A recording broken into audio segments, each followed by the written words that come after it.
Yeah, not as extreme as the Chinese situation. We keep getting new data out of China that indicates that it's just getting worse by the day. But Germany, this is their last decade as an industrial power as well. They're simply not going to have the workforce to continue the attempt.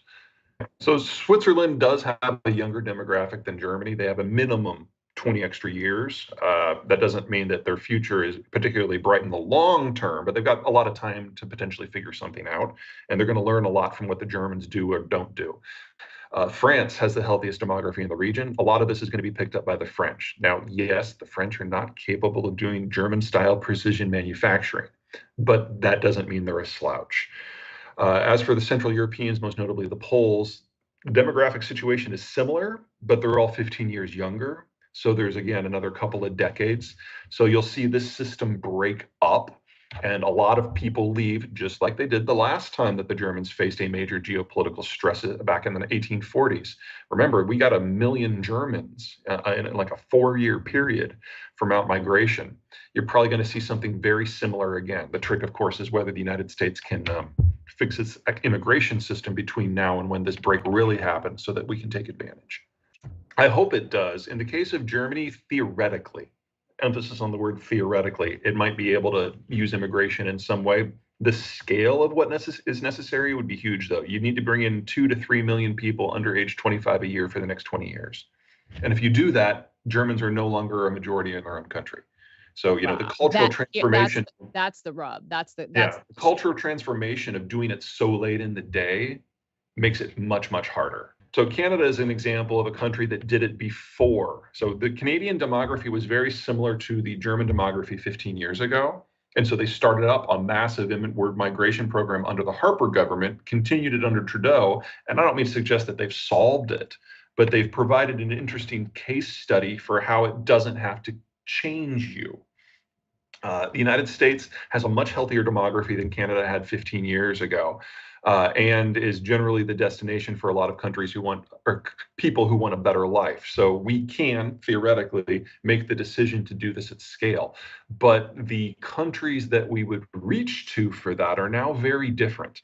So Mexico has been so economically successful over the last 30 years that net migration from Mexico to the United States has now been flat to negative for 15 years.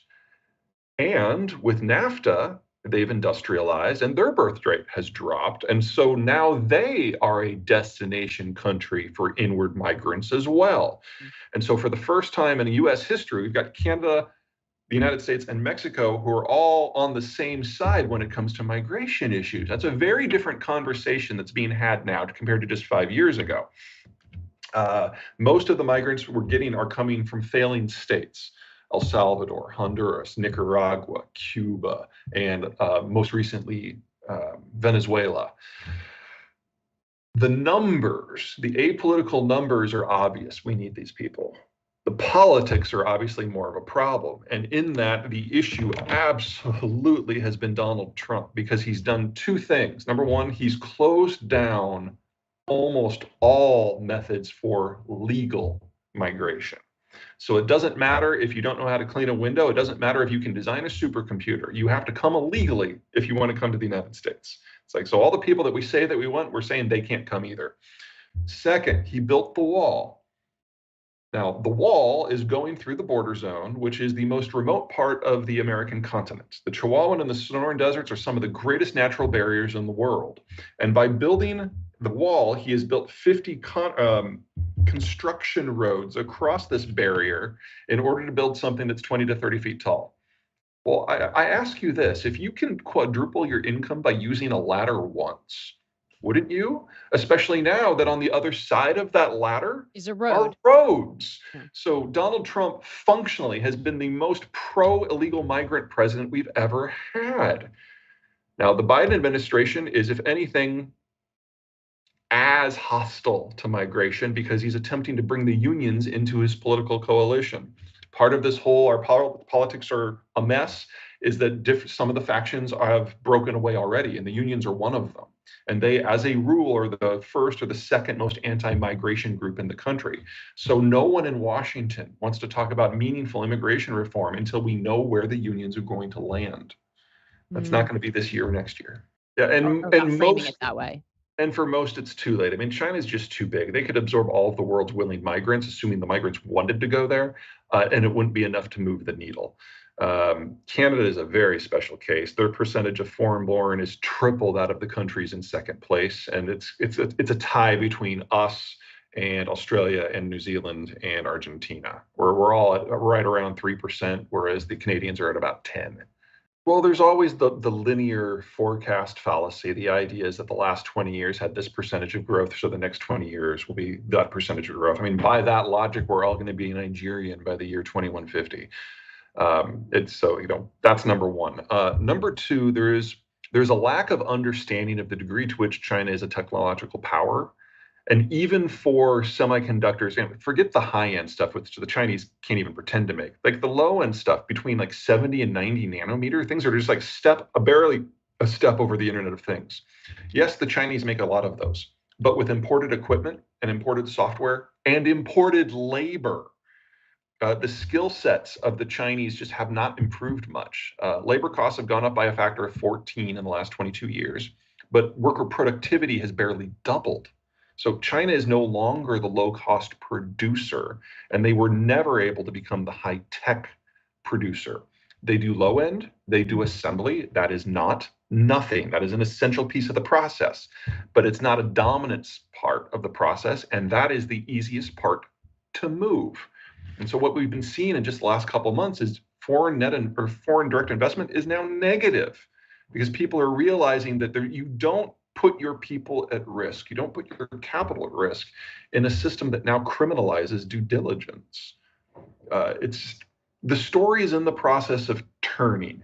China has size, and that matters, but that's not the only factor. Now that we're losing those network effects, I think that the pace that we move out of China is going to be 3 and 4 times the pace that we moved into China. And to be perfectly blunt, it needs to be, because if we can't build out the industrial plant in North America before the Chinese system breaks, then we have to do it without Chinese gear. And that's going to make everything a lot more difficult than expected. The politics are not just a sideshow. That is very real. The national security side of this is relevant. But we've never, ever in human history seen a country face this sort of demographic collapse. Even if we decided to actively assist the Chinese in everything they do, this is still their last 10-year period. So we talked about Putin being, what happens if his back is up against the wall? What about Xi? Well, that's the problem. We don't know. There's this great story that I was told once that basically, you remember back in January, just before the Ukraine war started, when the United States was releasing this intelligence that not a lot of people believed about what the Russians had planned up to and including the day that the war was going to start. Well, it turns out that we had found a way to weasel our intelligence system into their secure rooms, where there were basically giant safes where there was no eavesdropping possible. There were no electronics, but we managed it anyway, because Putin has an inner circle. Some of them are even competent. There's people he discusses things with. So there are phones you can tap, and there are faxes you can read, and emails you can hack. And it turned out their information security was not as good as we thought it was. And so we just shared it with everybody. There's nothing like that in China. It's not because they have better IT protection. It's actually much worse than the Russians. But Xi doesn't speak with anyone.